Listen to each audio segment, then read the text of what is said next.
اخلاق علم بدای، بسیار احکام قیمتای، اخلاق بسیار قیمتای برادرو. اخلاق تربیت والله ای میلیون ها دلار قیمتای. ایرا ما نمیدونیم ولی نمیفهمیم قدرش. ایرا وضع کرده شریعت، ایرا مونده عالما که شما اعمالاتون خوب شوه، رفتاراتون خوب شوه، که شما را آدمی نیک میگن به اخلاق آدمی بد میگن، که همین دو تقسیم شده. با اخلاق شان تقسیم شده دو تقسیم. قسم یکم ما یکون طبیعیا من اصل المزاح کالانسان الذي يحرك ادنى شيء نحو الغضب. ما یک اخلاق داریم که در طبیعت ما خداوند او را در طبیعت ما خلق کرده و میکروسیستم ارگانیسم ما. انسان وقتی که کم غمش میته که غضب میکنه، غضب میکنه، سرخ میشه، زبان میگزه، لب میگزه. ای غضب چی کاروی نمیشه؟ معلوم ده یک اخلاقی بوده است که اون در خونی ما، در خونی ما او را خدا مونده هم ارگانه. انا بین که انا را تربیت کردن در کورای. کسی غضب نداره ایمان نداره. کسی غضب نداره چی نداره؟ ایمان نداره. گو میشه که برای دین سرخ میشی، برای زن سرخ میشی، برای وقت کاری خطا در رفته سرخ میشی، حمیت میگن او را میجوشی. اگر با این هم نباشدن به ایمان میشن. با گوی میشه که نائرة الغضب میگن. نائرة الغضب چه؟ به کفرای به معنی اوج میگیری. یک چقدر میبینی در بین جهنمی و محبستی، یا یک کاری را کردگی هیچ در ریشش میبینی برای یک کاری به معنی. غضب هم باید معنی داشته باشه. این غضب طبیعتی میگفتیم که در بدن ما خدا این ارگان، این میکروسکوپ را چی کردگی بده است؟ خلق کردگی. تو میخواهی نمیخواهی در بدن ما هست. حتی حیوانات غضب دارن، حتی حیوانات یکدیگرش ضرر میرسونن. حتی ببینین که حیوان جای یکدیگریش میبیایه، ای غضب ببین چیکار میکنه دیگریش، به غضب نمیشوه. ایرت اخلاق چی میگفتن؟ طبیعی. و یحیج لادنا سبب. این سببای بسیار داره، سببای کم داره در بدن ما.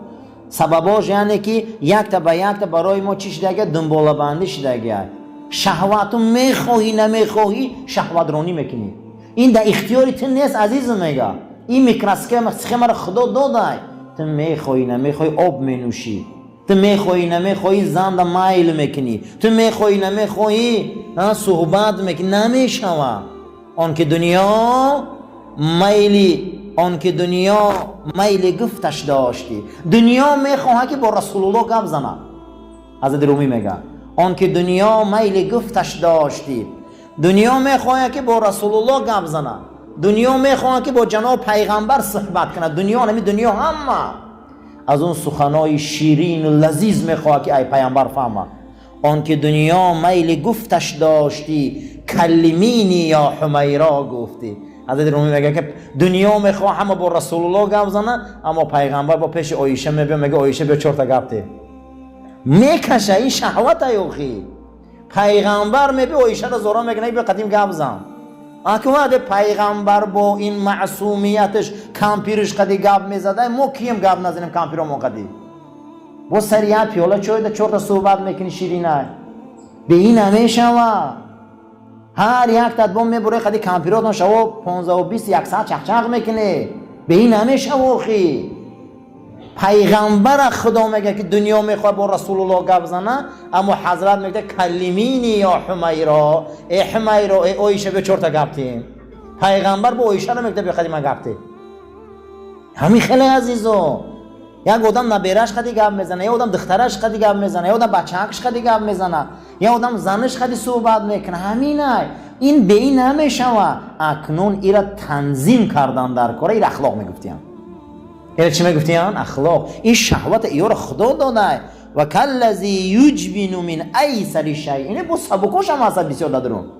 یا آدم صدای پرنده را دوست میداره، یا آدم صدای پرنده را دوست میداره، یا آدم صدای نی دوست میداره، یا آدم صدای یه پرنده دیگر را دوست میداره، یا آدم صدای ذوق دوست میداره. همین خیلی میگه. این در بدن ما همین شهوت ها هست. ما فقط این اداره کنیم که کدامش درسته کدامش نه. ما این اداره کنیم. درون انسان امیخران یک شهره. اگر اینا به اخلاق اداره نکنی که آدم به قارون میشه، آدم به فرعون میشه، آدم به نمرود میشه، آدم به ابو جهل میشه. انا او را که اداره کرده با آدم ابوبکر میشه، آدم عمر میشه، آدم عثمان میشه، آدم علی میشه، آدم بزرگ میشه. این چه بده عزیزا؟ همین میکروسخمه های درون تنظیم کنیم. یک میکروسخمه اگر همون تلویزور بکار کنن صدا هست یا نکم رسم نشان میتیا، استا میبی امور جابجا میکنه با رسم نشان میتیا. همون ارگان سازندش مونده. بدن مادم ارگان بده نامش چی؟ غضب. ارگان بده نامش شهوت. ارگان بده نامش نفس. ارگان بده نامش با نائرة الغضب، غضبای ببنه. همینا رو اداره میکنی، همین علم اخلاق اداره میکرده. معلومه که اخلاق ضروره یا نه؟ البته به اخلاق نمیشوند، به تربیت نمیشوند. پروردگار این کتابی را که ما سر کردیم اکنون برای ما غیرت و ناموس و هدایته که خوب و به سمع بنده های ترسونیم و با این کتاب اخلاقشون راست کنن، زندگیشون راست کنن. مؤمنین واقعی را از داخل این کتاب یابن، عملهای مؤمنین واقعی را با این کتاب زندگی راست کنن و همون اخلاقی که صحابه و ولیها و تابعین و همون بزرگای پیش داشتن. پروردگار ما از همون اخلاق، از همون برنامه ما رو برخوردار گردان.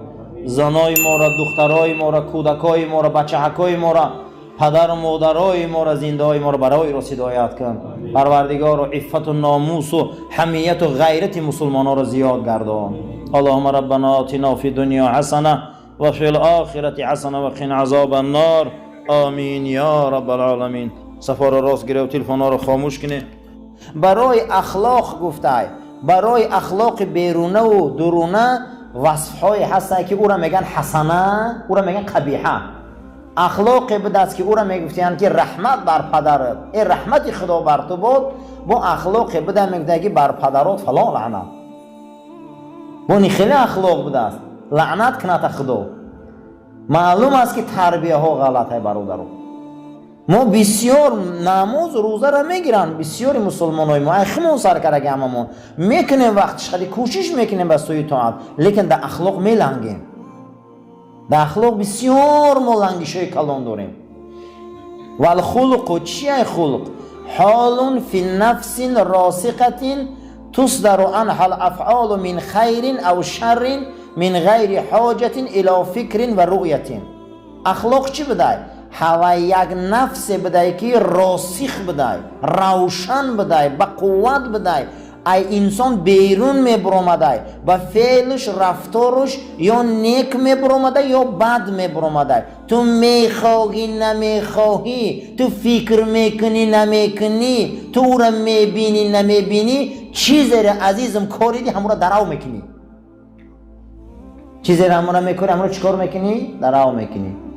اون روشنفکری عالم اروپا کتاب نوشته درباره حالتهای فتوسینتزی، یعنی که یکی از آن به کودک آورده است که ای پدر و مادر مسلمان، این شخصیت ای پدر و مادر، در حالتی که با زناتان شما هم بیستر میشه، کودکاتان وقتی به دنیا آمدگی هم باشه، یک روزه هم باشه، بالای اونها را با لطه سفید پوشانه.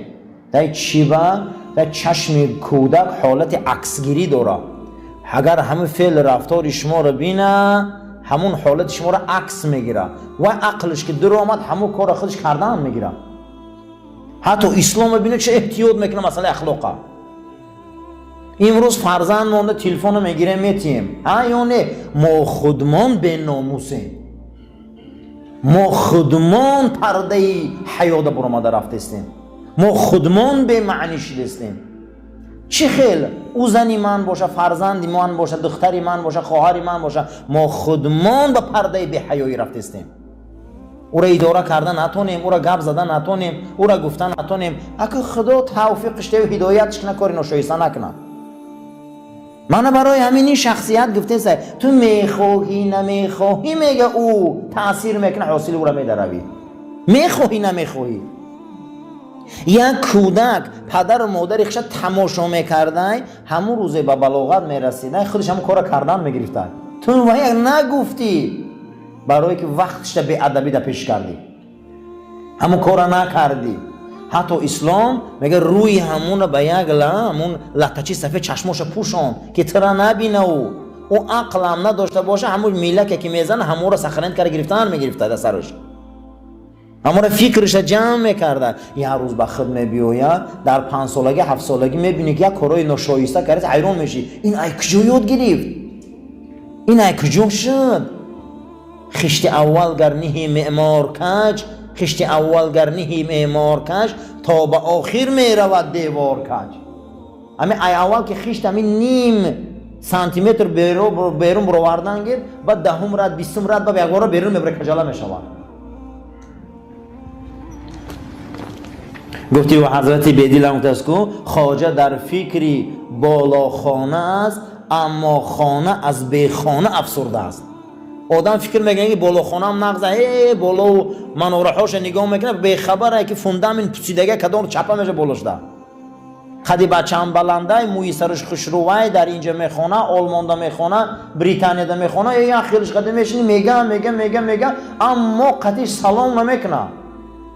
همین که بیرحمه که ای عروس گنده شده گر باور کنی شما همین قدر نمو یک بار میگه بالا را دیده است یا قد قامتا یک بار مغز ندیده است.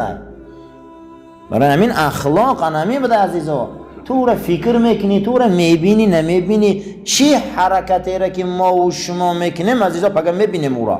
ای فرزندمون بسیار اخلاق علمی مهمه. خودمان گناهگاریم، خودمان باید خودمان بینیم، خودمان تصور کنیم که ما کیم. انا همینه عزیزا، همه مونده شرط ضرور و مهمه. قسم به خدا گفتم برادرو، خود عیب خودمونه که به همین روز آمدگیم. حقیقت اخلاق همینه که در درون انسان چی صورته که باشه در بیرون امور نشان میتیم. معنی اخلاق وقتش چی بده؟ همین درون چیزی که هست همون رو در بیرون چیکار میکنی؟ نشان میتی. انسان های دشنامیتن دونه که درونی باید خیلی درونه. انسان هایی که در این دنیا قلابن و غارتگرن و رهزنن و اخلاق های رزیله دارن، اونها را عزیزان اول درونشون کسله. حقیقت اخلاق همین بده که همین صورت انسان ای درون نشان میداده که همین درونی ما چخیلی ای، درونی ما چخیلی نمایش میده در بیرون. انا میره علم اخلاق میگفتیم و هی نفسه. قسمتی از علما گفتیم که هر چیزی را که ما درون مونه در بیرون نشان ته نام همون نفس بده. هر چیزی که درونی ما را در بیرون نشان ته که ما چخیلی درون داریم در رفتار و کردار و گفتارمون، نام همین نشان میدادگی چی بده؟ نفس بده. بسیار انسان ها ما نبینیم که ششت خوب دارن، گپی نغز دارن، رفتاری خوب دارن، کرداری خوب دارن، گفتاری خوب دارن. چقدر انسانان یعنی که درونی خوب دارن اما نفسشون نشون داده که اینو کیان. یا خیلی انسانان نه اخلاق دارن، نه تمیز دارن، نه شیشتن دارن، نه خیستن دارن، نه معنی گپ دارن، هم خیلی است. معلومه که نفس اینها در درون نفس رزیله، نفس خیلی آلوده که او را در دیگر کتاب ها نامش لوث میگن. نامش چی میگن؟ لوث، چرکین، بدبو. نفس همین خیلی میشوه. و اوصافها اینه بین که اخلاق آدم با چیکار میکره؟ صفت انسان بده. همین در یک مغازه میدروین همه ما و شما همین دنیا ده مال دولت ها را مردم جدا کرده که همین دولت باشه من میگیرم، صفت همین مال از فلان جا باشه زوره. اخلاق هم آدم در جامعه صفت میداده، آدم ها را جدا میکرده به یکم درجه، دویم درجه، سیوم درجه، چهارم درجه، پنجم درجه آدم ها را جدا میکرده. انا میره نامش چی میگفتین؟ اخلاق. اخلاق نفسی آدم معلوم میکرده، وصفی آدم معلوم میکرده. این علم اخلاق انا همینه. و معانی ها آدم به معنی را به معنی جدا میکرده. حضرت سفیان ثوری را میپرسند که حضرت امر معروف ممکن، بعد میگه همین حدیث گپ زد که من حسن المرء المسلم ترکه ما لا یعنی. بهترین اخلاق مسلمان همینه که ولی کاری به معنی را بس کنه. ولی گو من به معنی را بس نکردم چی امر معروف نکنم اخی؟ بهترین اخلاق مسلمان چی بده؟ کاری به معنی را بس کنه. پیغمبر خدا گفته صلی الله علیه و سلم که بهترین اخلاق مسلمان همین بوده است که کاری به معنی را بس کنه.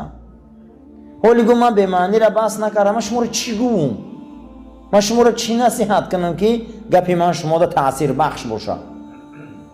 این اخلاق همین بوده که ما رو معنی مونه نشان میداده که ما چه خیلی معنی داریم. همین دنیا دا مقصد ما میگیم کار به معنی، کار به معنی. با معنی و به معنیگی بودن اخلاق نشان میداده. اخلاق همراه چیکار میکرده است؟ نشان میداده. المختصة بها، انا همین گفتگیامون همش خاصی به اخلاقه. همه یعنی می گفتگیامون که اخلاق فقط جدا کرده میتونه که اخلاق و تربیه ما چه خیلی بی منزلتین مکانشان. منزلت چگون گفته که هرچی به خودش نرخ داره. نرخ اخلاق چی بده؟ الخلق لصورته ظاهره. انسان وقتی در بیرونش همون رفتار و کردارهای تعلیم و تربیه گرفتگیشن رنگ تجارت برآورده نشان میده که من خیلی نرخ دارم، من خیلی چی دارم؟ نرخ دارم. او مقصد او روانشناس نوشته که اگر در یک میدان گفته 300 دانه اسب باشه یا 3000 دانه اسب باشه، اینها اگر بزکشی کنن توجه مردم ده همه اسبای یا همه اسبی که بز حلال میکنه ده همه. این همجا معلوم میشه و گفته شما همه رو آدم نگوی. آدم کسی هسته که رنگ نمه اسبی که بز میبره در بین مردم نمونه باشه. ما گمان کردیم که 7000 6000 نمازخانه که میبیا همینو آدم هم، همینو انسان هم. نه، گفته شما اکنون در ویترین در همه تجارت برور اخلاقتونه که ما چند سم ارزش داریم.